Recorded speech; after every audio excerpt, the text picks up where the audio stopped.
오늘 하나님의 말씀은 마태복음 16장 21절로 28절 말씀, 제목은 자기 십자가를 지고 라는 말씀 가지고 함께 은혜를 나누시겠습니다.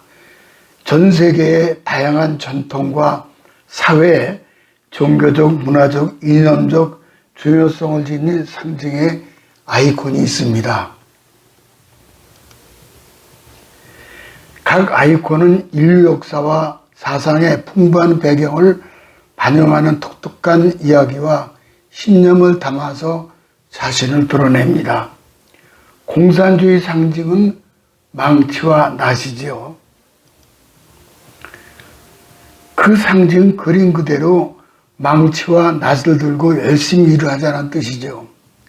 문제는 공산주의자들은 주일을 쉬며 예배드리지 못하게 합니다. 그 일만 하더니 결국 생산성 저하로 낙후되는 가난한 나라를 만들었습니다. 기독교의 상징은 십자가입니다. 그 상징은 그림 그대로 이제 하나님께 주신 최대의 축복인데 구원의 역사를 나타내는 거죠.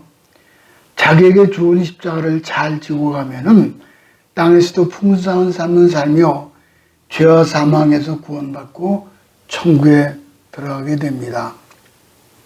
미국의 레이건 대통령은 영화배우 출신이었죠.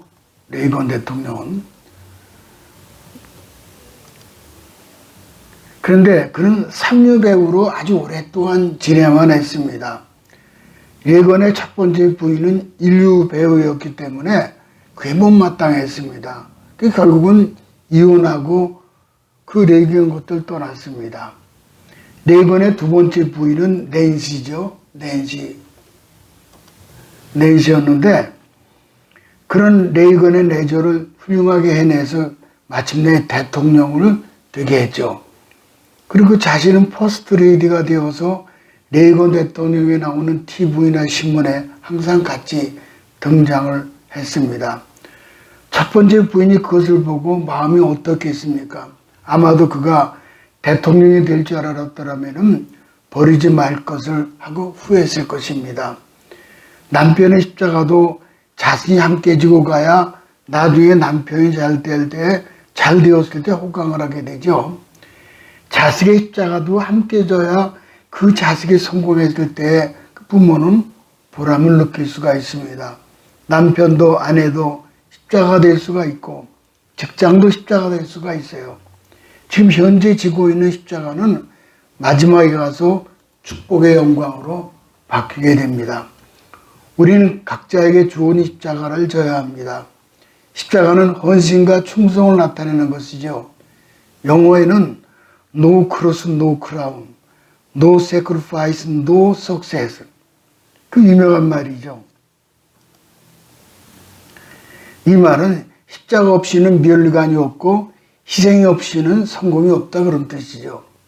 다른 사람보다 더 성공하고 큰일하는 사람들을 보면은 다른 사람보다 더 희생하고 더 헌신하고 더 땀을 흘리고 고생을 했습니다. 그런 사람에게 영광과 승리가 나타납니다.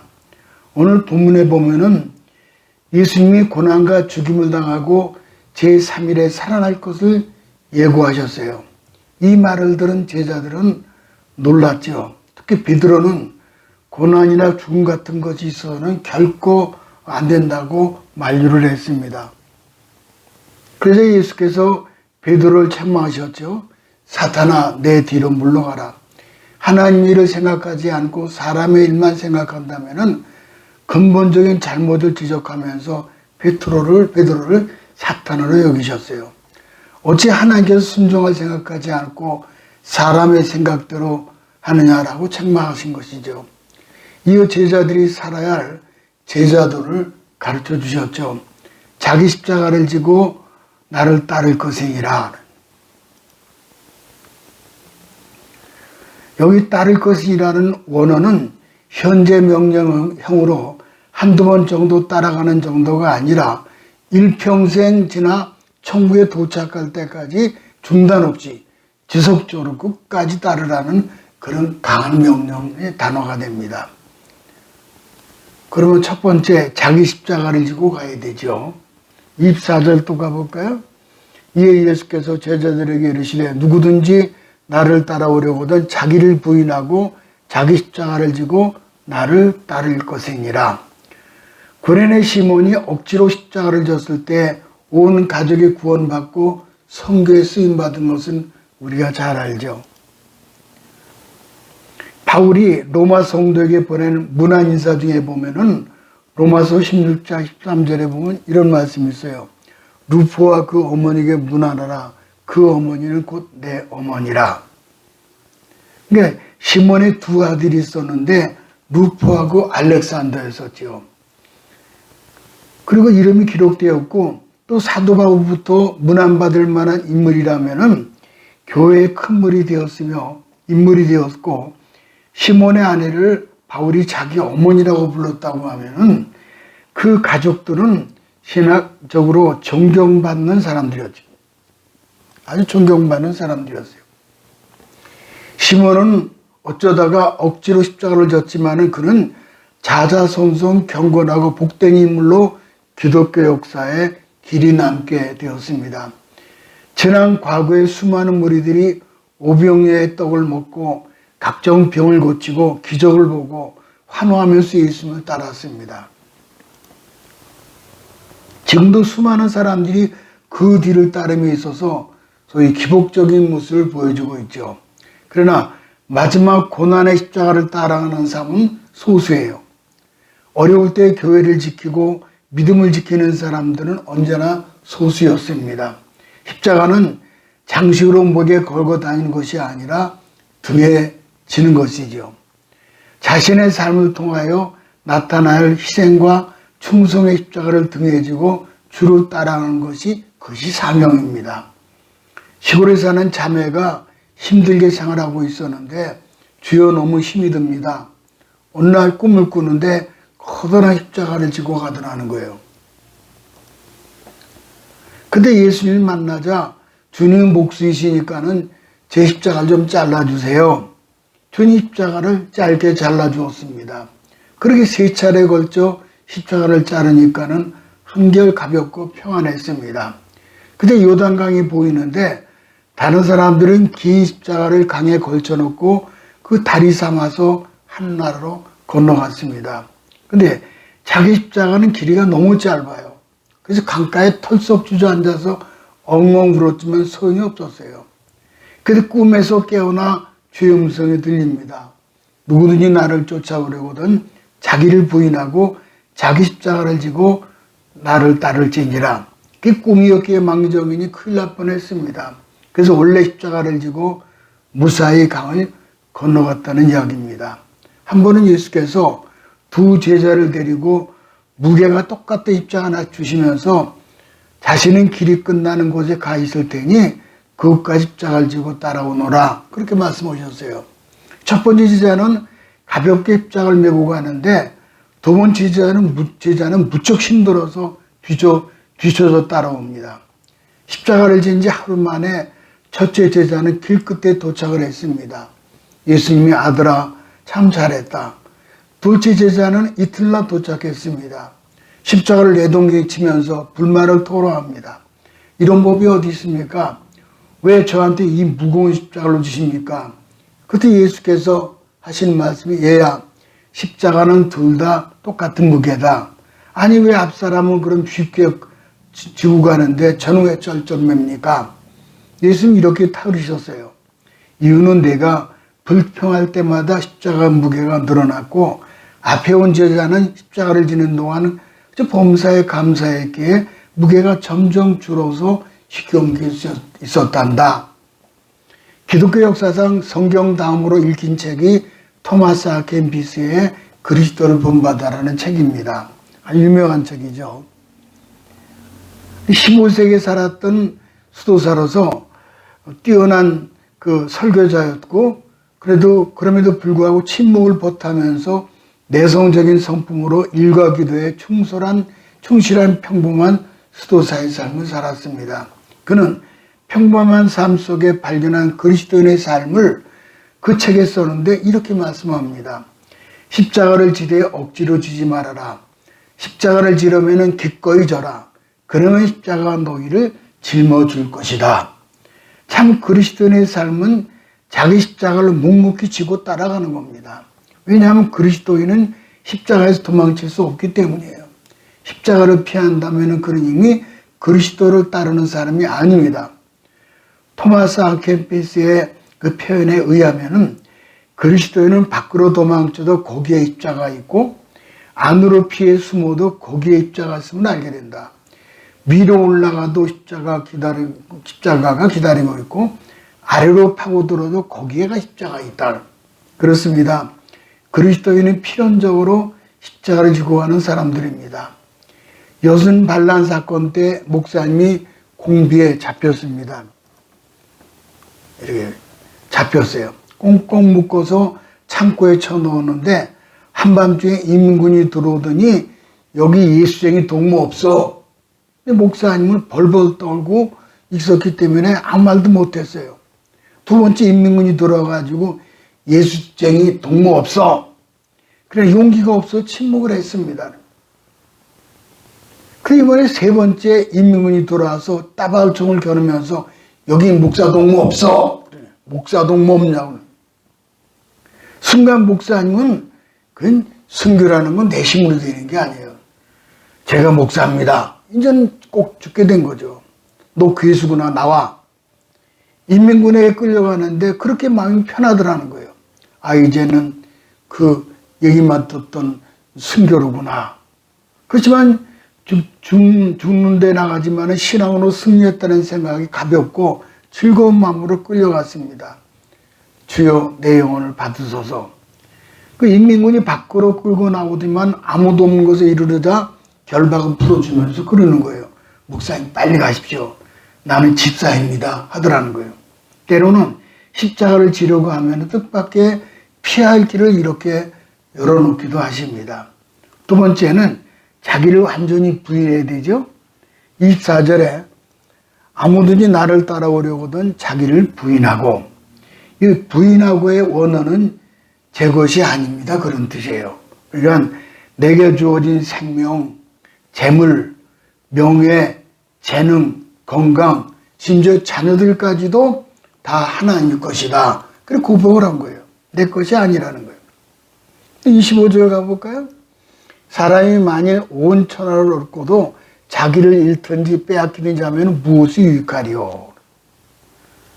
여기 자기라고 하는 자아의 존재가 있어요. 자기라는 자아의 존재. 그러니까 내 안에서 싸우는 두 자아가 있죠. 둘이 서로 싸워요. 즉 옛사람과 새사람이 서로 자기가 옳다라고 싸우는 겁니다. 그래서 두 모습의 자아가 있는 거예요. 죄로 말미암아 타락한 자아가 있고 그건 아담 안에서 물려받은 타락한 자연인의 본성이에요. 그러나 또 다른 자아는 예수님 믿고 새로워진 자아가 우리 속에 거하게 됩니다. 이 두 자아가 우리 속에 함께 공존하고 있어요. 그 공존의 상황은 어떤 것입니까? 가령 마음속에 예배를 드려야 되겠다 생각하고 변화된 자기도 있지만은 한편으로는 그냥 집에 잠자고 싶다고 하는 타락한 자아가 있는 거예요. 이 공존하는 두 자아는 모든 사람에게 있습니다.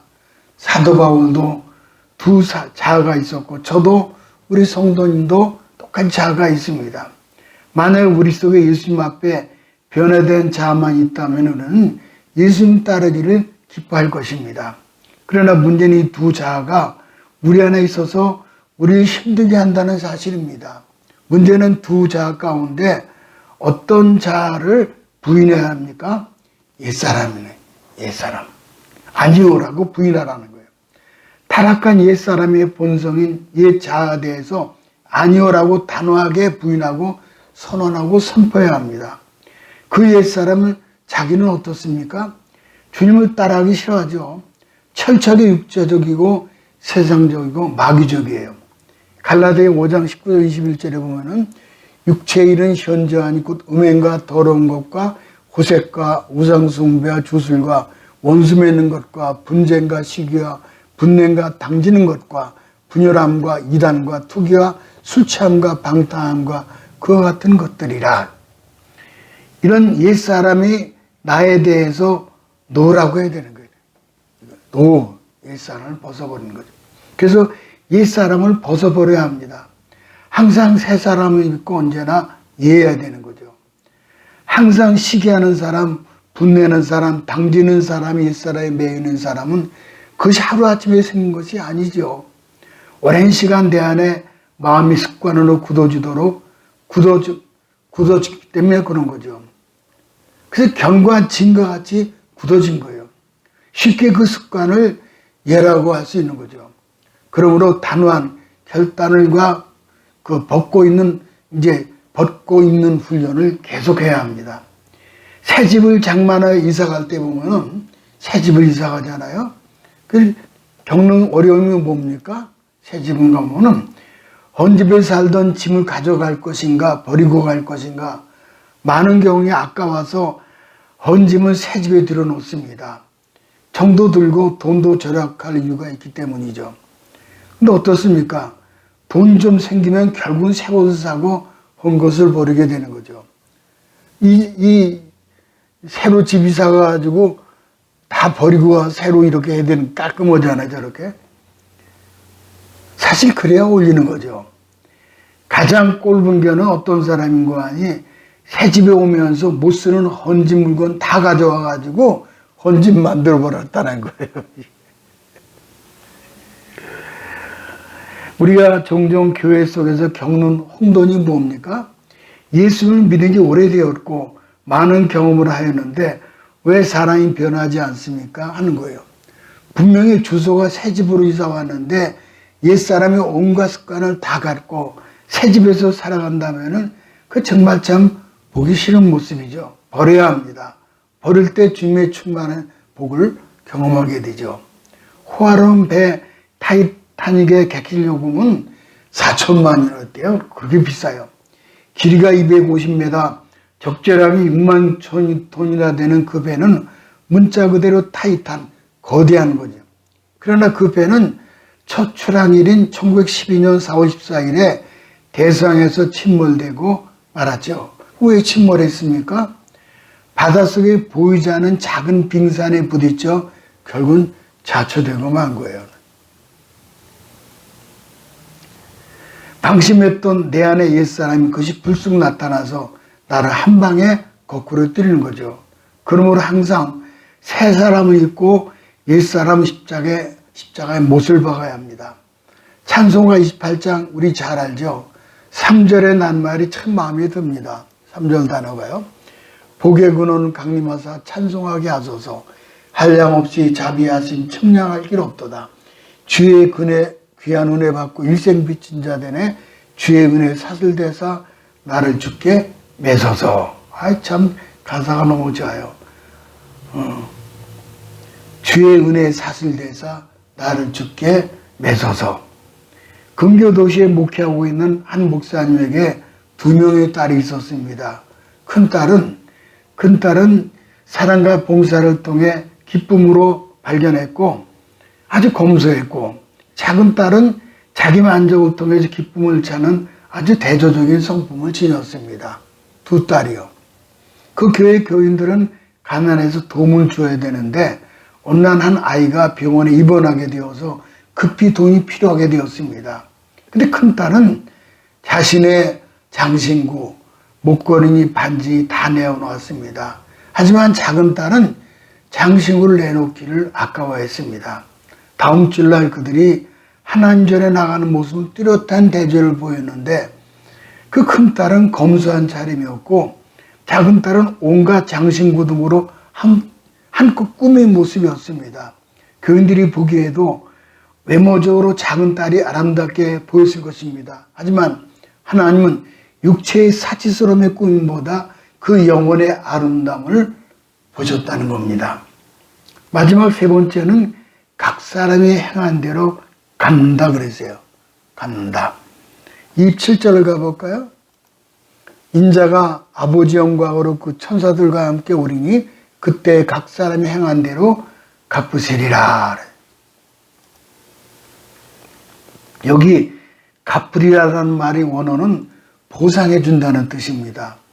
자기를 부인하고 십자가를 지고 따라온 사람에게는 그 상급을 주신다는 거예요.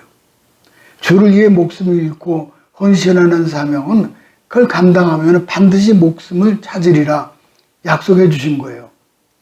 즉 주를 따라가는 자에게는 상급뿐이 아니라 영원한 생명과 또 면류관이 주어지는 거죠. 그러므로 주를 따라가는 길을 결코 후회함이 없으며 가치 있는 길임을 명심해야 합니다. 자기를 부인하고 전적으로 주를 따르는 자들은 반드시 그리스도 영광에 참여하게 될 줄로 믿습니다. 프랑스 미알레라고 하는 예우 가옥 형태를 그대로 보존하고 있는 돌로 된 박물관이 있습니다. 박해를 피해 개신교도들이 예배드리던 현장과 유물을 보존하기 위해서 만든 곳이에요. 당시 교인들은 잡히면은 참수를 당했고 여자들은 망대 감옥에 갇혀 추위와 굶주림 속에 죽어갔으며 일부는 노예 갤리선으로 끌려가서 쇠고랑을 찬 채 노를 젓다가 죽습니다. 그 밑에 글이 적혀 있어요. 주님 저로 하여금 제 손목의 쇠고랑을 당신과 혼인반지로 삼게 하시고 제 발목의 쇠고랑을 당신과 사랑의 사슬로 여기게 하소서. 참 대단한 그런 신앙 고백이죠. 목숨을 아낌없이 내어놓으며 주님을 따르는 모습을 보인 증거죠. 이것이 십자가를 따라가는 제자도의 길입니다.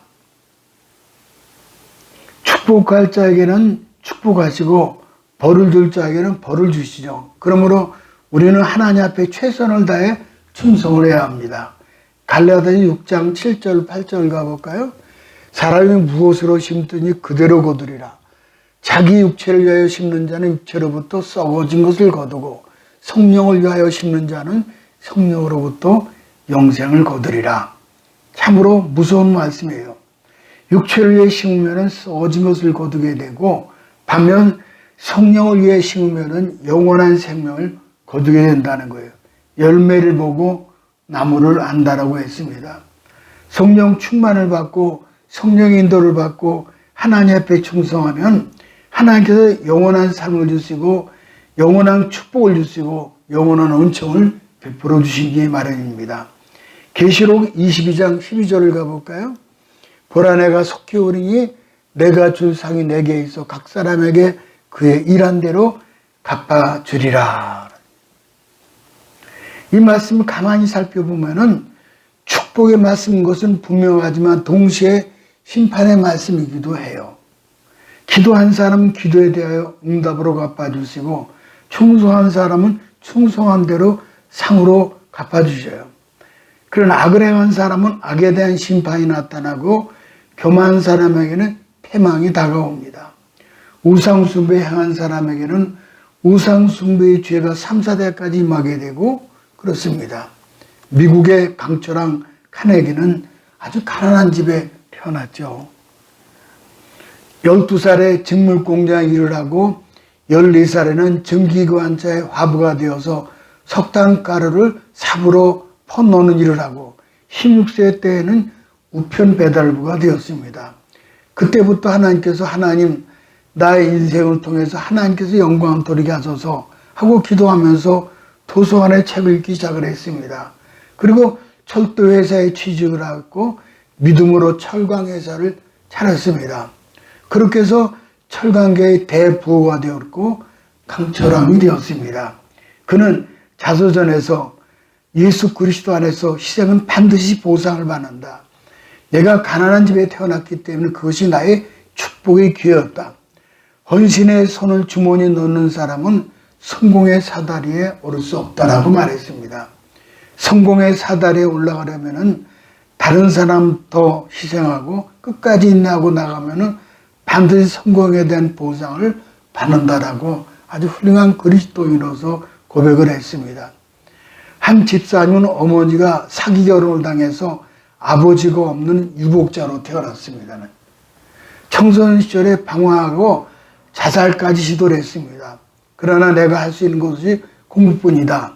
정신 차리고 열심히 공부해서 좋은 대학에 진학하고 졸업 후 직장에서 남편을 만나 결혼하게 되고 남매를 낳았습니다.